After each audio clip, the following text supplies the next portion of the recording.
پیامبر صلی الله علیه و سلم میفرمایند الا ان فی الجسد مضغه اذا صلحت صلح الجسد كله و اذا فسدت فسد الجسد كله الا وهي القلب. در جسد انسان یک مضغه یعنی تکه گوشتی است که اگر صالح بشه کل بدن و جسد صالح میشه و اگر فاسد بشه کل بدن فاسد میشه. الا و هی القلب. آگاه باشید که اون پارچه گوشت، اون تکه گوشت که مضغه بهش میگن به اندازه کف دسته میشه مدغ کرد، یعنی جوید. مضغه یعنی تکه کوچیکی که قابل جویدن هست، دهنو میتونه چه ظرفیت داره که ببلعدش یا بپذیردش. و اون قلب انسان. دو چیز در دنیا ساحل نداره، یکی اقیانوس علمه که هرچی بیشتر بخونید احساس به نادانی خودت بیشتر خواهد شد، پایانی نداره. و فوق کل ذی علم علیم. دوم دل انسانه، این اقیانوس بیکران، این سرزمین پهناوری که نهایتی نداره، تا چشم کار میکنه همینطور وسعت داره، وقتی میری به افق دوباره چه یه افق دیگه لازم هست. دل انسان بی نهایت ظرفیت داره. این دل تنگ میشه و گشایش پیدا میکنه، تنگ میشه با معصیت، با نیتهای پلید و گشایش پیدا میکنه، نرمش پیدا میکنه، وسعت پیدا میکنه با چه؟ انگیزه های خوب، نیت های خوب، توحید، عقیده، توکل خوب، احساسات خوب، چیزهای خوب. خب الان چه احساسی دارید شما تو خانه خدا؟ این گوش منفذی است برای چه؟ گشایش دل. وقتی کلام زیبا رو میشنوید چه حالتی به دست میده؟ وقتی یه نفر به تو دشنام میده چه حالتی به دست میده؟ چند تا کلمه زشت اگر پشت سر هم بر این شنوایی تو القا بکنن، پرت بکنن، بعد از 10 تا کلمه که پشت سر هم گفتن دیگه تو تحملت، یعنی این کلمات زشت، کلماتی که همش قبیحه، دشنامه، تحقیره، بوی بد ازش میاد. ولی وقتی 10 تا کلمه زیبا گفته میشه چه حالتی به دست میده؟ چه نوازشی است؟ عشق، محبت، صفا، صمیمیت، الله، محمد، قرآن، ایمان، توبه، بوستان، عطر، مشک. هی میگی بیشتر بگو، هی میگی بیشتر بگو، چون دل داره گشایش پیدا میکنه. الان شما شب یک جز قرآن کلام خدا دارید میشنوید، این دل چه حسی؟ یعنی اینا همه منافذی هستن که یا روح و روان انسان و دل انسان رو بمباران معنوی میکنن یا بمباران منفی میکنن، حس انسان رو آلوده میکنن. شما وقتی میاد اینجا سر به سجده میگذارید، این نیروهای منفی که وارد بدن تو شده میخواد تو رو بسوزونه، وقتی سر به سجده میذارید اینا رو همه تخلیه میکنه. مثل یک ارتیست که باید زمین رو یه چاله‌ای بکنید، اون رشته رو بذارید تو زمین تا اون قدرت منفی برقی که میتونه انفجار ایجاد بکنه همه چیزو بسوزونه چه؟ دفع بشه. این آبم وقتی دیگه این مرکز اعصابت میزنید، وضو میگیرید، همین حالت رو به انسان دست میده. تو دیگه وقتی این سرت به سجده گذاشتی تخلیه شدید، حست عالی شد، تزکیه شدید، حس منفی بیرون میشه، انسان تخلیه میشه. خصوصا وقتی میگه سبحان ربی الاعلی و بحمده، انسان باید بره تو این معانی. ما چند تا سوره در قرآن داریم همش با تسبیح شروع میشه. یسبح لله ما فی السماوات والارض، سبح لله ما فی السماوات والارض. این معنیش چیه؟ یسبح لله معنی تسبیح چیه؟ یعنی بین من و تو و رب بین من و تو و خالق، بین من و تو و الله یه اقیانوسی است که وقتی ما میگیم سبحان الله یعنی ما داریم شنا میکنیم تو این اقیانوس معنویت به سوی خدا. معنی تسبیح اینه، شنا کردن در اقیانوسی که به ساحل رب العالمین و ساحل امن اونجا چه منتهی خواهد شد. سبح لله، سبحه از سباحه گرفته شده، تسبیح از سباحه گرفته شده و سباحه یعنی شنا کردن. وقتی انسان تسبیح خدا میگه یعنی در اقیانوس معنویت داره سباحه میکنه، شنا میکنه، پیش داره میره. خداوند 2 تا کعبه ایجاد کرده، یک کعبه در بیرون و یکی کعبه در درون. اما کعبه‌ای که در بیرون از آب و گله، بانیش هم مخلوقی از مخلوقات خداونده، بندی از بندگان خداونده و اون در مکه هست. بانیش ابراهیم خلیله، مواد ساختمانیش آب و گله، خشته. طواف کنندش چه کسانی هستن؟ بازم مخلوقاتن، انسان ها هستن. ولی یک کعبه دیگه داره. این خواجه انصار تو تفسیر ادبی عرفانیش داره. عارفا خیلی وقتا یه حرفای عجیب و غریبی میزنن، الهاماتی دارن. میگه اما کعبه دوم در درونه، اون دیگه از آب و گل نیست، اون کعبه درونی از جان و دله، موادش جان و دله، بانیش رب العزت والجلاله، الله بانی اون کعبه است. و طواف کننده کعبه‌ای که از جان و دل کیه؟ اللهه. اللهی که بر دلهای ما و شما طواف میکنه. سوال اینجاست، این دلو که اهدا کرده به من و شما؟ الله. دل برای چیه؟ برای دوست داشتنه. اولین ذاتی که باید دوست بداریم چه کسی باید باشه؟ کسی که این دل رو اهدا کرده و در این دل دوست داشتن قرار داده، وگرنه یه تکه گوشتی بیش نیست. ببخشید اگر من این تکه گوشت زبانم رو در بیارم، این صدا از کجا داره میاد؟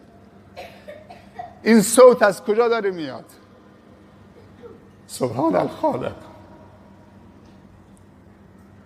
هنوز کسی جرأت نکرده بگه من خالق انسانم، من خالق کوهم، من خالق اقیانوس هم، من خالق آسمانم، من خالق اجرام آسمانیم، من خالق زمینم. فقط یک ذات جرأت داره که بگه، حق داره که بگه. زمین با همه اقتدارشون هنوز جرأت نکردن. اگر این ادعا رو بکنن بهشون میخندن. مگر کسی غیر از ذات باری تعالی میتونه این ادعا بکنه، به خودش اجازه بده که من خالق کوهم، خالق انسانم، خالق دریام، خالق زمینم، خالق اجرام آسمانیم؟ اللهه. اگر الله این دلو داده و درش محبت و دوست داشتن قرار داده، اولین ذاتی که باید دوست بداری اللهه. مشکلت خودتو حل کن، یه الله با این دل دوست بدار، کل وجودت در بر میگیره. دنیا رو طوری دیگه میبینید، دیگه تو میشی بنده رب العالمین، تو جایگاهی ویژه پیدا میکنید. این کعبه از جان و دل و هواش داشته باشی. خداوند همیشه نگاه به دلهای ما و شما میکنه، نگاه به جیبها نمیکنه، نگاه به پست و مقام ها نمیکنه. برای رب العزت والجلال کرامت انسانی مطرحه، نه رنگ و پوست، نه جیب، نه پست و مقام. یه وقتی ابوذر غفاری از دهانش در رفت، به برادرش بلال گفت یا ابن السودا، ای سیاه زاده، ای کسی که مادرش سیاه پوسته. بلال شرمنده شد، سرش انداخت پایین. خدا رنگ منو سیاه کرده، رنگ پوست من خدا سیاه کرده. چه بسا رنگ پوست خیلی ها سفیده اما زیرش خیلی سیاست. چه بسا رنگ پوست ها خیلی ها سبزه است اما اگر بر خدا قسم بخورن خدا قسمشون رو اجابت میکنه. خبر به رسول الله صلی الله علیه وسلم رسید. ابوذر پشیمان شد، دست به دامان بلال شد. ای برادر بلال منو ببخش، آروم نمیگیرم مگر این که روی زمین جلو همین جمعی که به تو توهین کردم بخوابم، پیشانیم به بالا باشه، تو با این نعلینت که روی خاک راه میری بکوبی تو صورت، بکوبم تو صورت چه؟ بکوبی تو صورت من. ابوذر به بلال میگه. ابوذر غفاریه، از قبیله غفاره. اون یک سیاه پوست حبشی است، غلامزاده بوده، برده بوده. اما بلال چه جوابی داد؟ گفت یا اباذر، ای برادر ابوذر، من کسی نیستم که با این نعلینی که روی خاک و نجاست راه میره بگذارم بر پیشانی که برای خدا سجده کرده. حالا توی اشتباهی کرده، یک چیزی از دهان در رفت، بعدم عذرخواهی کردی. این دلها کینه توش نیست، حب انتقام توش نیست. دلهایی که حب انتقام توشونه و کینه در درونشونه هیچ موقع نمیتونن بزرگ بشن، رهبر بشن، مسئول بشن، مصلح بشن. اونا انسانهای خیلی کوچکن. انسانهایی دل بزرگ دارن که میتونن ببخشن، عفو بکنن، چشم‌پوشی بکنن. اینا دلشون بزرگه. نه که دنبال انتقامن، خیلی کوچکن، به جایی هم نمیرسن، آرام هم نمیگیرن.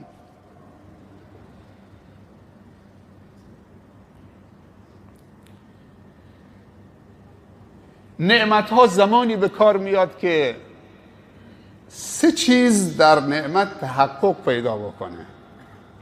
یک، علم. دو، حال. سه، عمل. علم چیه؟ علم شناخت نعمت هاست. با علم که نعمت های رب العالمین رو تو میشناسید. ما باید نعمت های خدا رو شناسایی بکنیم. اگر مال نداد میگیم خدا هیچی نداده. اگر ماشین نداد میگیم خدا هیچی نداده. اگر خانه نداد، اگر حقوق خوبی نداد، درآمد خوبی نداد، میگیم خدا هیچی نداده. خیلی نعمت ها هستن که مال و مقام و جمال و اینا در مقابلش هیچی هستن. یک داستان تکان دهنده‌ای بعضی از عرفا نقل میکنن که یه روز غلام سیاه پوستی با اربابش از کنار مسجدی رد میشدن.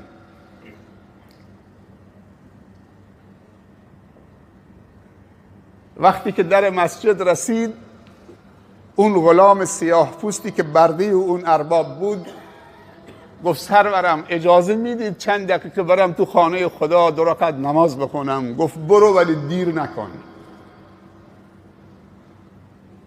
این سیاه پوست، این غلام زرخرید، با اجازه آقاش اربابش آمد تو خانه خدا. توقفش تو خانه خدا طولانی شد. اربابش بیرون در ایستاده بود، صدا زد ای سیاه، ای غلام.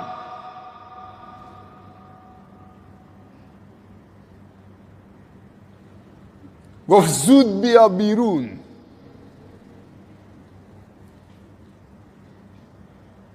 این غلام صدای اربابش زد که سرورم نمیگذارن بیام بیرون، میخوام بیام بیرون، اجازه نمیدن. گفت من آقای تو هم، سرور تو هم، تو مملوک منید، عبد منید، برده منید، چه کسی غیر از من نمیذاره تو بیاید بیرون؟ گفت همون کسی که به تو اجازه نمیده بیاد داخل خونش. همون کسی که به تو اجازه نمیده بیاد داخل خونش به من اجازه نمیده که بیام بیرون.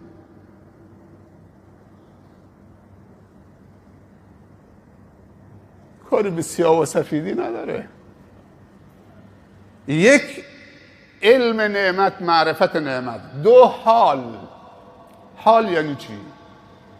یعنی اینکه دل مؤمن شاد بشه به شناخت نعمتهای خدا، نعمتهای واقعی خدا. خداوند در قرآن فرموده، امروز عصرم شیخ ماجد سوره الرحمن تفسیر میکرد، خداوند میفرمایند اعوذ بالله من الشیطان الرجیم بسم الله الرحمن الرحیم الرحمن علم القرآن خلق الانسان علمه البیان. چه منتی بر انسان، بر این مخلوقش داره میگذاره. میگه الرحمن، من الرحمنم، منبع همه نعمت ها هستم، بخشنده هستم. مهمترین نعمتی که به شما بخشیدم که نشانه رحمانیت من قرآن، علم القرآن. من دیشب داستان اون پیرمرد جاسکی رو به شما گفتم که این دوستمون تعریف میکرد یک سبد کالا بردیم تو شرق جاست، تو روستاهایی که حتی ماشین هم اونجا نمیره، با چارپا و با خیلی صعب العبوره، طرف باسیدی و جانوری و اونجا یا با موتور میرن یا پیاده یا چارپا.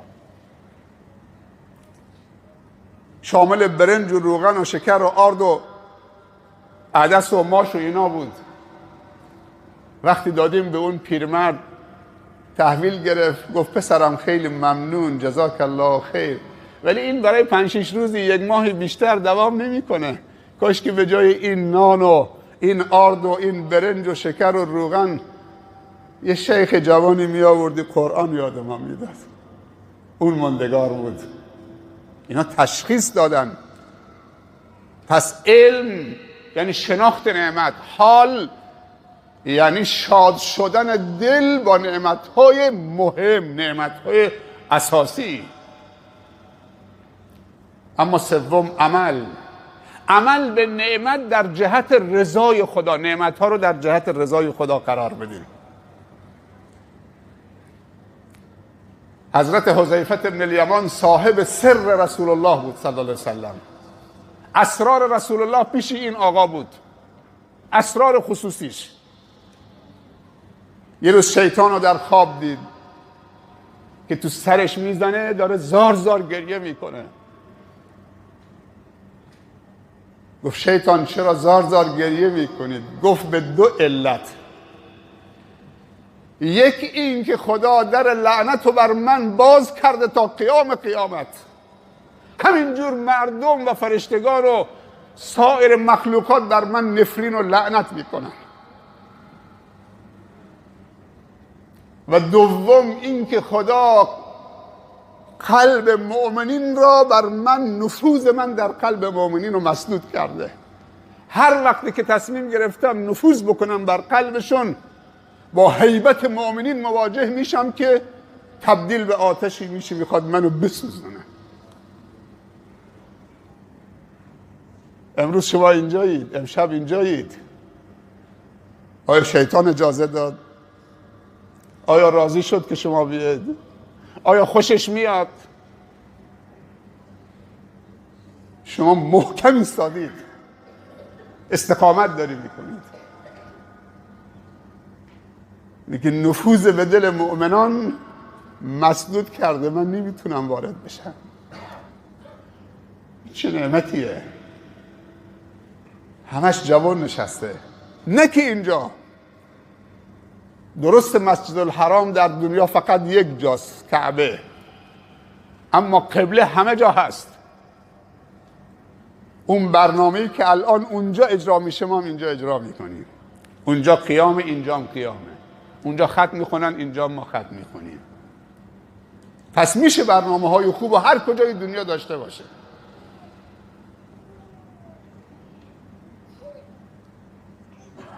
قدر این فرصت‌ها رو بدونید.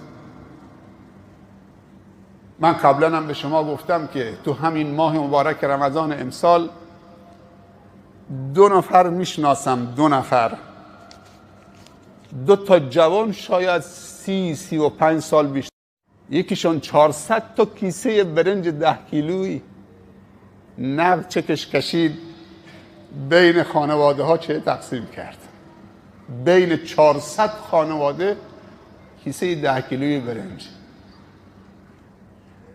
یه نفرم دوباره بین 450 خانواده سبد کالای کامل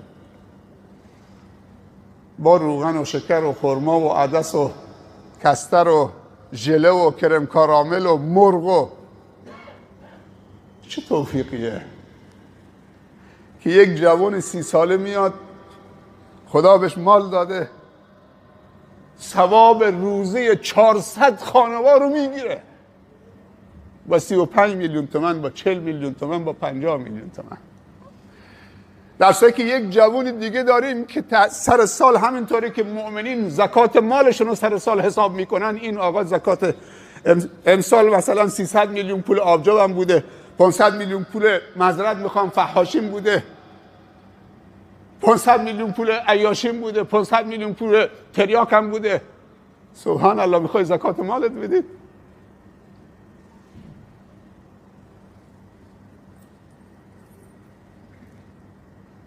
هرچی کنی به خود کنی، گر همه نیک و بد کنی، کس نکند به تو آنچه که خود به خود کنی. امشب شب 23 یکی از شب‌هایی است که امید هست شب قدر باشه. 83 سال و 6 ماه در یک شب عمر معنوی برای شما تولید میشه. اگر تو امشب یا شب‌های آینده نصیبتون بشه، عمر معنویتون 83 سال، یعنی کسی 5 تا رمضان 5 تا شب قدر نصیبش بشه 415 سال عمر معنوی میکنه.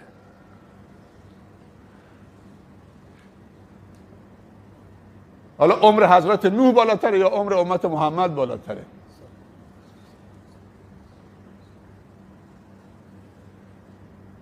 ده تا شب قدر نصیبش بشه حساب بکنید 800 سال،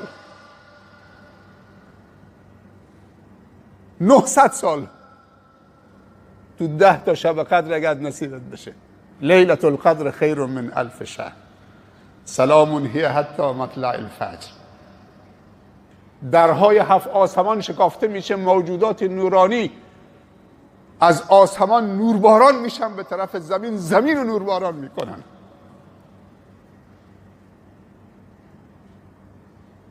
دنبال رکوع کنندگان و سجده کنندگان هستند، دنبال حلقه های ذکر هستند، با مؤمنین تو این شبها مصافحه میکنن. سلام هی حتی مطلع الفجر، آرامش کامله. موفق و مؤید باشید. نماز وتر رو با هم میخونیم، لحظاتی هم چه هر کسی با خودش و خداش خلوت میکنه، 5 دقیقه، 10 دقیقه، 2 دقیقه با زبان مادری خودت بعد از دعای وتر، بعد از نماز وتر دعا بکن. التماس دعای خیر داریم. موفق و مؤید و سربلند باشید. به نماز نیست.